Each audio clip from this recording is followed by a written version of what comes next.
so much for coming out. Let's give y'all a round of applause. Thank you, thank you, thank you. Because your time could have been anywhere else, but you chose to be here. So thank you so much for supporting and just celebrating about speaking your voice. Please say, speak your voice. Speak your voice. Say, speak my voice. Speak my voice. What does that mean? What does it mean to speak your voice? You know, it's interesting because, like Jessica said, the fact that being in position to share and to speak, because there have been plenty of people who are unable to speak. Their voices are mute. They're at a place where now they're silenced. They just don't have, or they feel like their story is irrelevant. And at one point, that was me. I didn't think that I have anything to share. Even though I would look at my life and chronicle it, and I'm like, wow. A lot of people would say that I lived an amazing life because, hey, we make it look great on Facebook, don't we? We know how to make it look great on Facebook. But when you turn Facebook off, when you go back into your room, when you look in the mirror, when you take off the makeup, the mascara, the eyelashes, take everything off, and you're just watching what's before you in that mirror. How relevant is your story? How relevant are you? What is your thought? What is your perspective of your own self? That was me. I didn't think I had a story to tell until things really hit the fan on September 25th, 2014. I was living in Elkton, Maryland. Please say Elkton, Maryland. Elkton. Who ever heard of Elkton, Maryland? Isn't that the place where everybody wanted to get married back in the day? Yeah, right. That's what I heard. Right, that's right. Why, that was you? No, I just heard. Okay, you just heard from the grapevine. And I was in my house, just finished getting my license as a licensed professional counselor. I had it all. I had my house, I had my Mercedes-Benz. Who remember my Mercedes-Benz? For those who know me. You know, I thought I was awesome. It was red, y'all, cherry red, okay? I thought I was doing something. I finished getting my license. I was licensed in multiple states. So I'm opening up my practices. I mean, I'm doing 6 figures easy. Everything was just awesome. So why was it that I wanted to kill myself? And I couldn't even tell a soul. I'm the counselor. How in the world am I going to tell anybody? First of all, they would take my licenses that I worked so hard for, licensed in nearly 8 states. I worked very hard. But yet, I couldn't tell a soul because I didn't want them to take that away. But more so, I was by myself. No one in the house. All I had was myself and 2 knives. I had a second one just in case I botched up the first time. And I said, why, God? Why? Why is this going on? Why me? There's no point of living whatsoever. Everybody think that I'm doing great, but nobody's watching me by myself in the mirror. And guess what God said, y'all? Just say it back to me. Okay, Dr. Sarah, what did he say? What did he say? Not a mumbling word. I said, wow, God, you've forsaken me too? Dang, I guess it is meant for me to go ahead and kill myself. And I had nobody to call on. Not even my mom. Because my mom, her voice was muted because of Alzheimer's disease. And she was my best friend. She still is. But she couldn't even help me. So what was I to do? These 2 knives, nobody to call on. God's not even answering. Until something came to me. Say, what came to you, Dr. Sarah? You all. You all were in my heart the whole time. And I didn't even know it. It was meant for me to stand here before you today. To speak my voice. Say, speak my voice. Speak my voice. Thank you.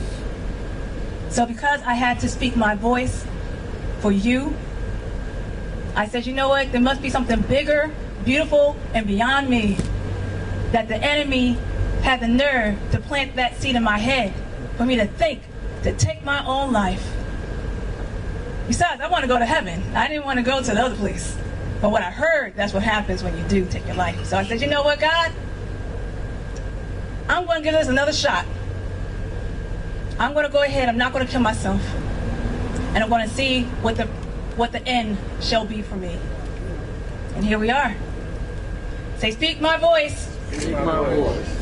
Speak your voice. That's where it all begins. Because now it's about you being able, and me and all of us, to unmute our voices. Say, unmute my voice. Unmute my voice. It's about making sure that we are to be heard. Say, be heard. Be heard. Thank you. And it's also about getting my power back. Say, I want my power back. I want my power back. Awesomeness. Thank you.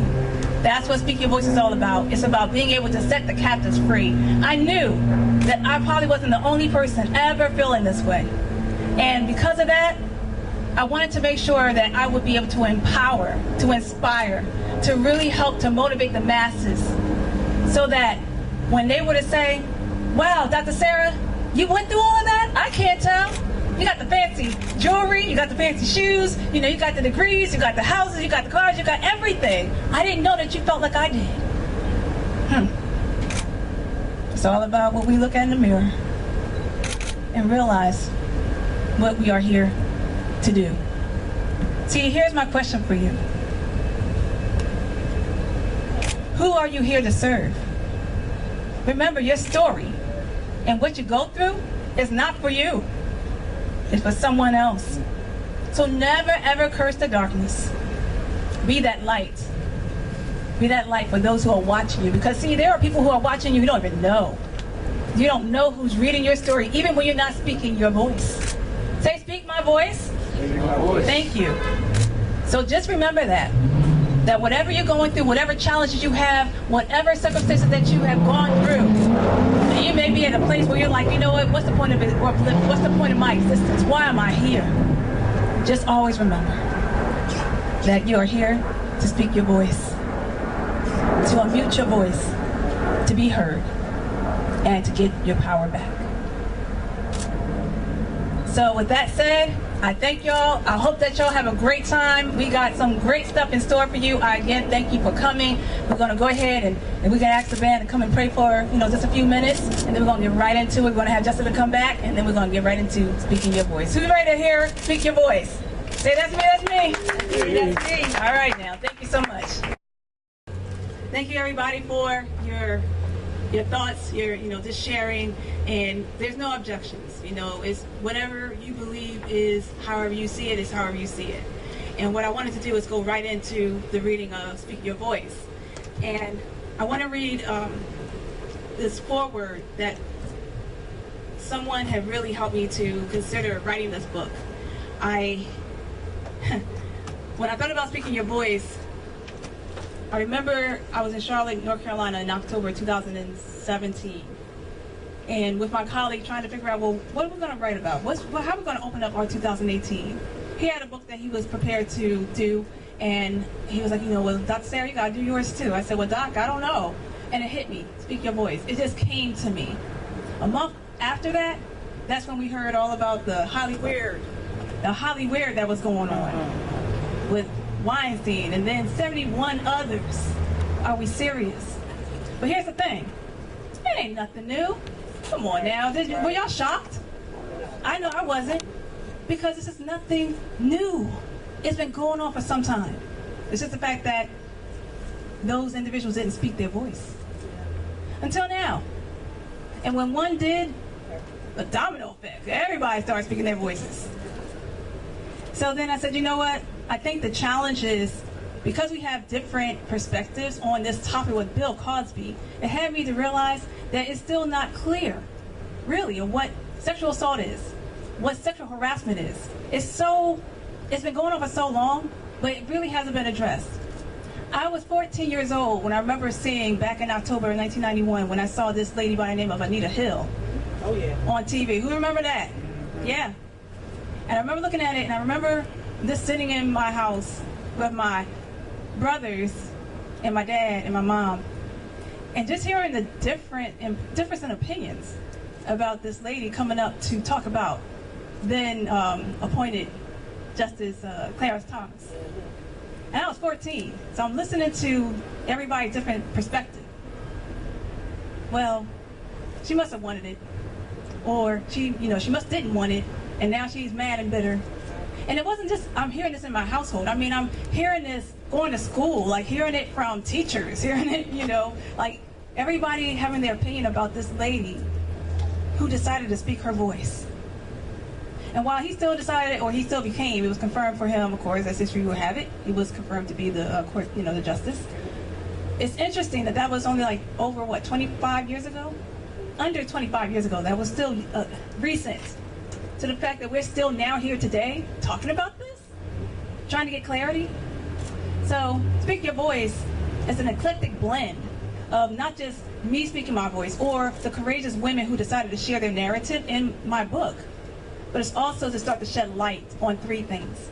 Revelation, please say revelation. Revelation. Thank you. Conversation, please say conversation. Conversation. Thank you. And also education. Please say education. Education. All three elements are needed for us to now bring clarity on what this particular topic is about, so that we now be able to speak our voices, so that now we can unmute our voices, be heard, and get our power back. Because see, when it comes to, I'll tell y'all, because I can talk from first hand, rape is all about dominance and control.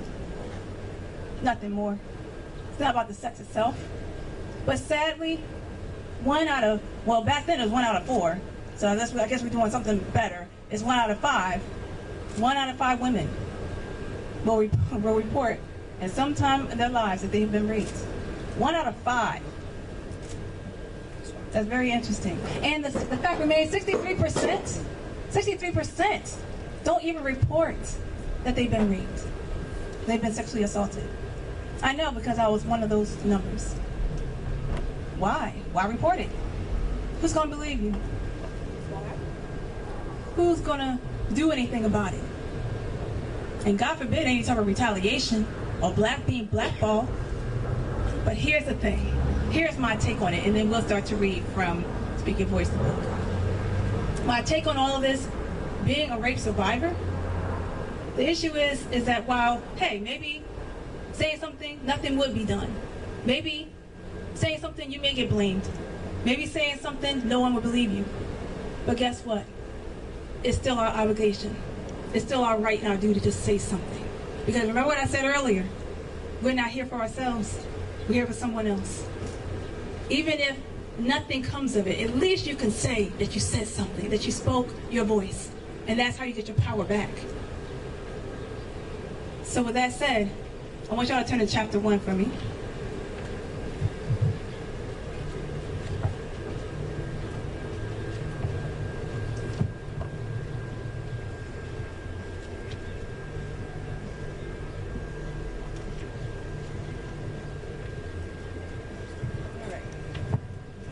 And think.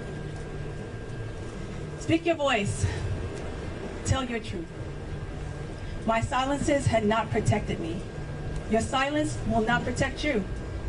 But for every real word spoken, for every attempt that I had ever made to speak those truths for which I am still seeking, I had made contact with other women while we examined the words to fit a world in which we all believed, bridging our differences. Audre Lorde. Here's my narrative. I always wanted to be an actress when I wanted to grow up. So if I start to be like an actress, please, be okay with it. Just encourage me. Now, I was not in the hotel room with Bill Crosby taking Quaaludes to relax me. No, I was not sitting on a casting couch with Harvey Weinstein giving the best dictation and audition of my life. No, I was not in Matt Lauer's office with him alone when the door automatically locked behind me like I was being sealed in some type of vault or something. No, I wasn't in the studio with Charlie Rose's naked you-know-what, paraded around to get my attention as if his goods were appealing or alluring. Actually, I was an 18-year-old young woman literally about to leave for college when the unthinkable happened to me. He wasn't a celebrity, a political figure, or even a beloved thought leader. Just a regular boy from around the neighborhood. 24 for Lehigh. Who's from North Philly? Let me hear it. Whom I trusted as a friend. He called me on the day I was leaving for college and asked me to come to his house to pick up a going away gift he had for me. I didn't feel any unease at his request because he's my friend. My parents were already waiting in the car to take me to the university, Westchester University, in the house. So they could wait a few minutes more. I hurried down to his house. He greeted me at the door and told me that the gift was upstairs in his room and for me to go on up and get it. Okay, no problem. I thought to myself as he followed me up the stairs. When I arrived at his room and didn't see a gift in sight, I barely had a chance to turn around and ask where the gift was before he pushed me to the bed, forced his hand around my mouth, pinned me down, and raped me.